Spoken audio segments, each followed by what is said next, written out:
Hello dear students, today we shall study future continuous tense. First I am writing some sentences.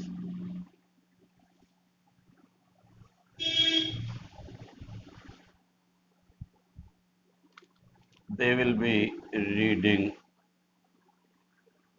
their books.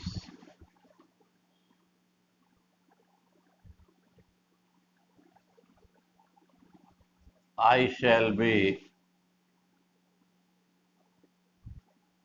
going to Delhi tomorrow.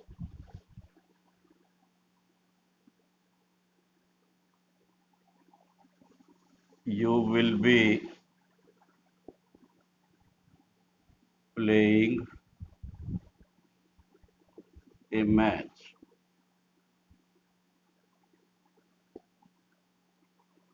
In this tense, we describe about an action that will be continued in future tense.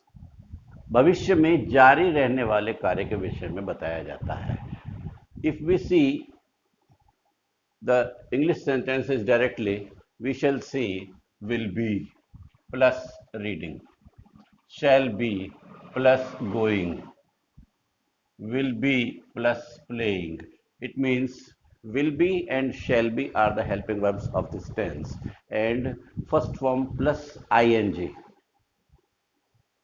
When we use main verb, it means first form plus ing. It is present participle. Present participle form of verb is used in this tense. Now, if we want to see Hindi sentences, we shall see रहा होगा, रही होगी, रहे होंगे. This type of Hindi words we see, ये पहचान इसकी होगी. और पहचान में क्या होगा हम देखेंगे कि हिंदी के वाक्यों के अंत में रहा होगा, रही होगी, रहे होंगे ये शब्द आते हैं जो इस बात को इंगित करते हैं कि भविष्य में कार्य का जारी रहना पाया जाता है. Now see the helping verbs. Helping verb. Here we have two helping verbs. One is shall be and second is will be. These are the helping verbs. This shall be is used with I and we. This verb, this helping verb will be is used with I and we, and will be is used with other subjects, other subjects.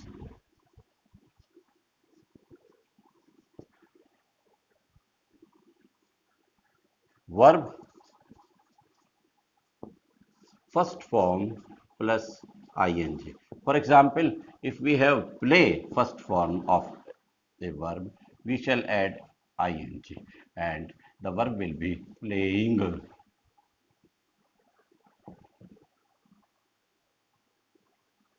I told you when I taught future simple, so I told you that this use shall with I and we, will be with other subjects. It is normal use of this verb. Helping verb का ये सामान्य प्रयोग है. आवश्यकता, अनिवार्यता, दृढ़ संकल्प, necessity, determination and compulsion. When we see these types of feelings, we change the use of helping verb. In that case, helping verb का जो use होगा, shall be will be used with I and shall be with is used with other subjects and will be is used with I and we. यानी I और V का जो प्रयोग है, will और shall का जो प्रयोग है, विपरीत हो जाता है आवश्यकता, अनिवार्यता और दृढ़ संकल्प के समय. Determination, necessity and compulsion. Determination, necessity and compulsion. When we see these types of feelings, the use of helping verb becomes opposite. So in this way we can see the sentences.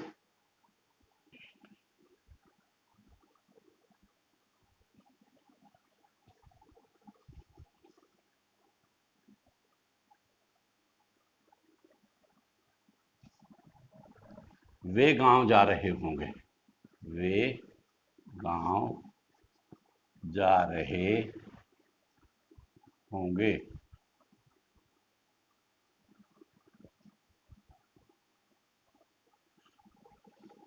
ये वाक्य यहां से पता चलेगा, रहे होंगे, ये future continuous का सेंटेंस है और साधारण वाक्य है। तो क्रम होगा subject plus helping verb plus verb plus object अगर है, otherwise other words, they will be going to village. अब अगर जब हम इसका नेगेटिव बनाएंगे तो नॉट इन दोनों शब्दों के बीच में आएगा। This is first word, this is second word, इन दोनों शब्दों के बीच में आएगा। दे विल नॉट बी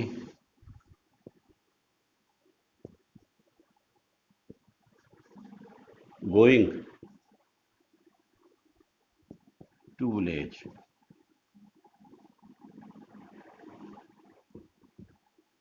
अब इंट्रोगेटिव जब बनाएंगे तो केवल पहला शब्द will they be going to village,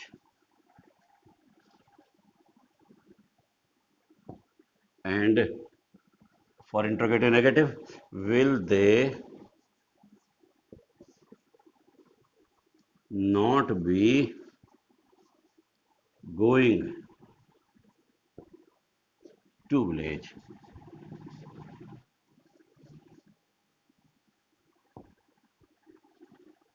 इस तरीके से हमारे स्ट्रक्चर बनेंगे। ये आपका सिंपल है,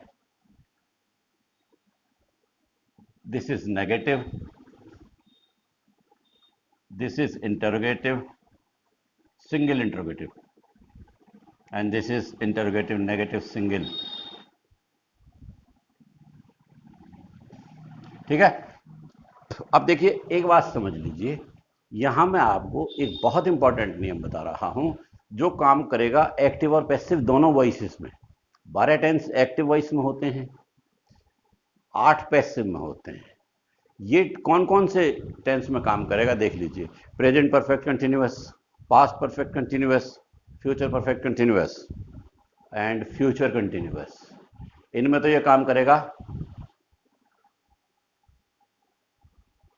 और फ्यूचर परफेक्ट इनमें ये काम करेगा एक्टिव वॉइस में। And in passive future simple, present continuous, past continuous, present perfect, past perfect और फ्यूचर परफेक्ट। इस तरीके से इन टेंसेज में एक्टिव और पैसिव में ये नियम काम करेगा। बहुत इंपॉर्टेंट नियम है, आप इसको सुन लीजिए। जब सहायक क्रिया 2 या 2 से अधिक शब्दों की हो तो नेगेटिव वाक्य बनाते समय नॉट का प्रयोग सहायक क्रिया के पहले शब्द के बाद। देखिए ये वाक्य नेगेटिव है, ये पहला शब्द, ये यहां नॉट आ गया और फिर इसके बाद ये दूसरा शब्द आया है। सिंपल में बिल्कुल सीधी प्रयोग हो जाती है, कोई दिक्कत नहीं है। सिंपल में अगर 2 शब्दों की है, दोनों शब्द लगातार प्रयोग हो जाएंगे। नेगेटिव में पहले शब्द के बाद नॉट, फिर बी। इंटरोगेटिव बनाते समय सहायक क्रिया का केवल पहला शब्द विल है तो विल, शैल है तो शैल, कर्ता के पहले लिखा जाता है। सहायक क्रिया के शेष शब्द अपने स्थान पर ही रहते हैं। इसी तरीके से इंटरोगेटिव नेगेटिव देखिए, ये पहला शब्द विल, इसके बाद में यहां ये नॉट आ गया, फिर ये बी आ गया। Will they not be going to village. इस तरीके से ये नियम बहुत इंपॉर्टेंट है, एक बार फिर सुन लीजिए। जब सहायक क्रिया 2 या 2 से अधिक शब्दों की हो तो नकारात्मक वाक्य बनाते समय, सिंपल में तो कोई दिक्कत नहीं है, सेम प्रयोग हो जाएगी सीधी। नकारात्मक बनाते समय नॉट का प्रयोग सहायक क्रिया के पहले शब्द के बाद होता है, तथा इंटरोगेटिव बनाते समय सहायक क्रिया का केवल पहला शब्द कर्ता से पहले लिखा जाता है। सहायक क्रिया के शेष शब्द अपने स्थान पर ही रहते हैं। सहायक क्रिया 2 शब्दों की है तो दूसरा शब्द अपने स्थान पर रहेगा, 3 की है तो 2 शब्द अपने स्थान पर रहेंगे बाद वाले। पहले वाला शब्द जो है वो ही आगे पीछे जाएगा या उसी के बाद नॉट का प्रयोग होगा। इस तरीके से हम इस टेंस में वाक्य बनाते हैं।